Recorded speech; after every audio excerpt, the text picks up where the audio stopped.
Hi there, everybody. This is Jeremy Siskind. I am the author of Jazz Piano Fundamentals Book 2, Jazz Piano Fundamentals Book 1, just like I planned, and Playing Solo Jazz Piano, which, if you aren't aware, is in its second edition. And today, I'm doing something a little bit different. I'm always making videos, I hope, that are addressing people's needs out there, and this is one of my students' needs. And so this is for them, and I think a lot of you will find this helpful. I've noticed that people make a lot of mistakes when notating that make it very hard to read what they're notating, and that's just going to slow everything down. It's going to gum up the wheels. And for me, I use notation a lot as a practice device. I'll compose a little lick, or write out a transposition, or write out a set of voicings, and then I'll learn them. And so if you're writing things out in a way that's going to be confusing, it's going to slow things down for yourself.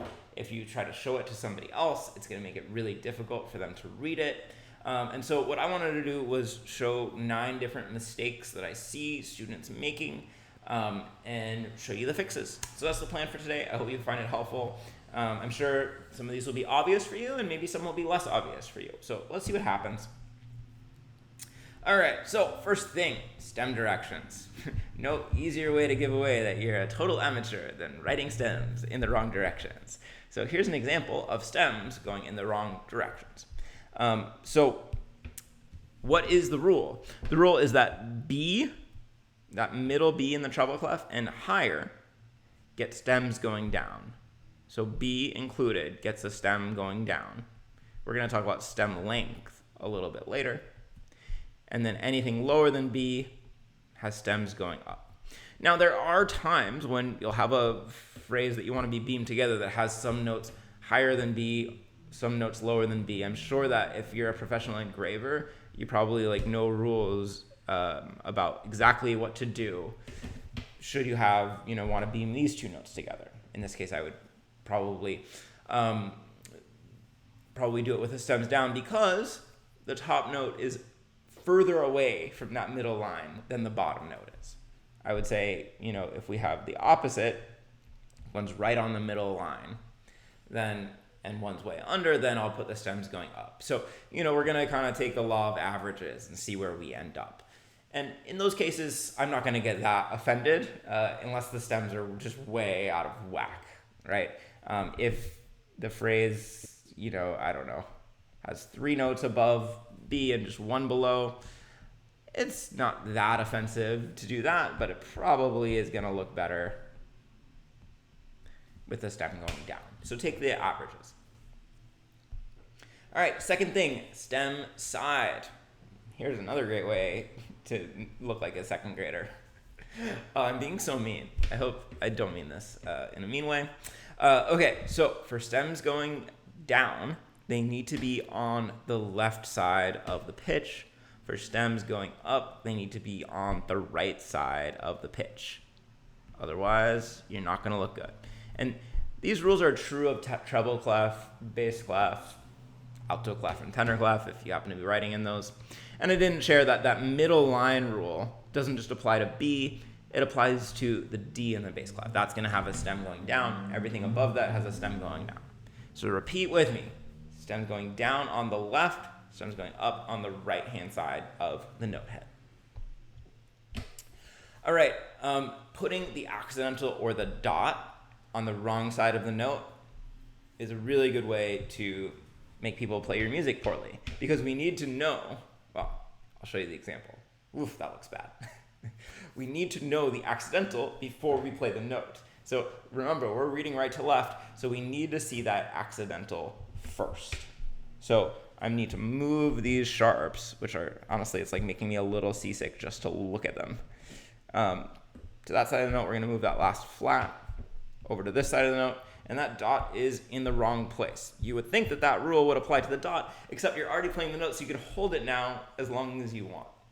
And by the way, that dot goes on the same side, regardless of whether the stem is going up and the stem is going down. Guys, this whole video is making me really nervous that I'm going to say something really dumb, because I don't think about these things as much. So be nice in the comments when I inevitably say something really stupid. Okay, moving along. show the middle of the 4/4 bar. This is my personal pet peeve, which is that we always need to be able to visually see the middle of the 4/4 bar, except for certain cases, like if you have a whole note, for instance. So technically, this first measure is written in 4/4. It has 4 beats, but very difficult to read anything that looks like this. So what do we need to do? We're going to break this up. And so even though we could beam all 4 of those notes together, we're going to split that beam so that we can see the middle of the bar. The second bar is really hard to read. In fact, intellectually, I'm pretty sure that there's 4 beats in that bar, but man, is it hard to look at that and figure it out. So if we want this rhythm, we need to split up this rest into 2 eighth rests. And now we can see the middle of the measure. Realistically, it's so specific to notate this as a dotted quarter note. I probably would assume that people would play it much more the way I want to if I write a half note. And then I didn't put an example in here, but this is also really bad looking for that same reason. So what do? We have to tie. We're going to split that quarter note A into 2 eighth notes, tie it together, and now this is nice and easy to read. That's really legible. Okay, so make sure with your beams, your rests, your ties, you can always see the middle of the measure. And then this is related, beam in 4s, but not across the measure line. By that, I meant the middle of the measure.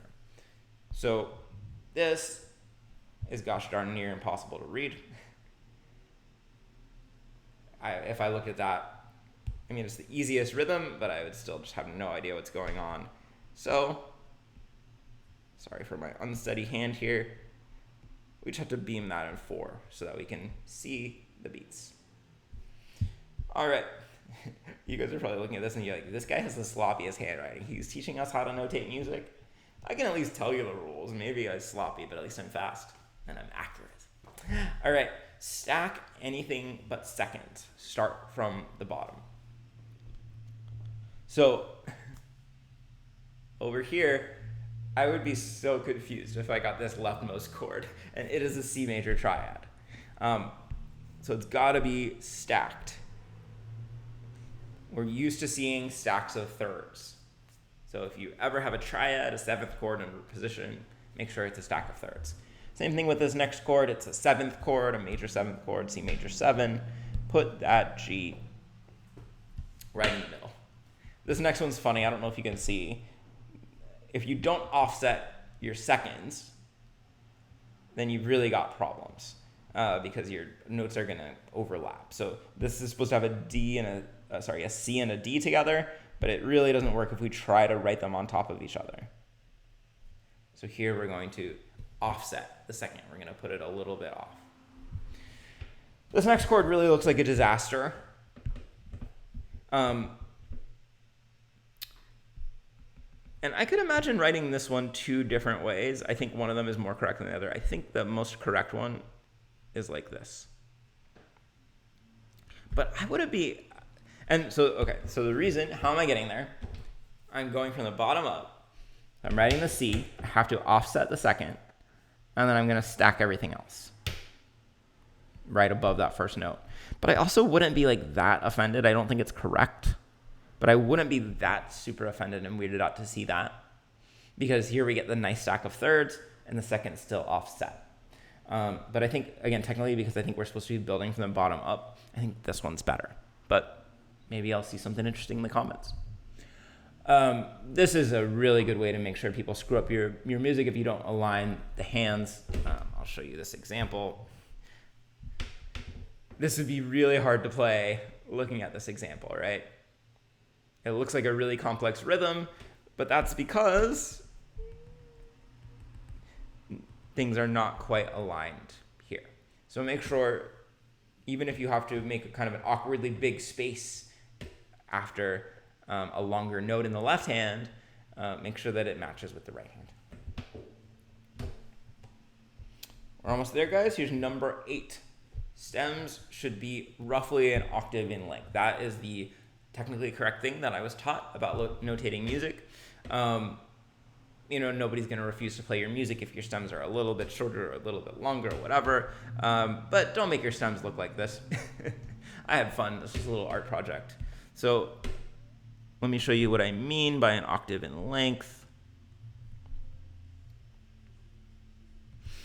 All right, so from F, I'm going to go down to the lower F, from E down to the lower E. And yeah, that does mean there's going to be a little slant to the stems, which is totally fine.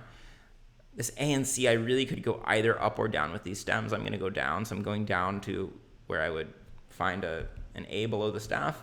And then I'll go down to where I would find a middle C. That's about the right length. This stem should probably go down. So I'm going to go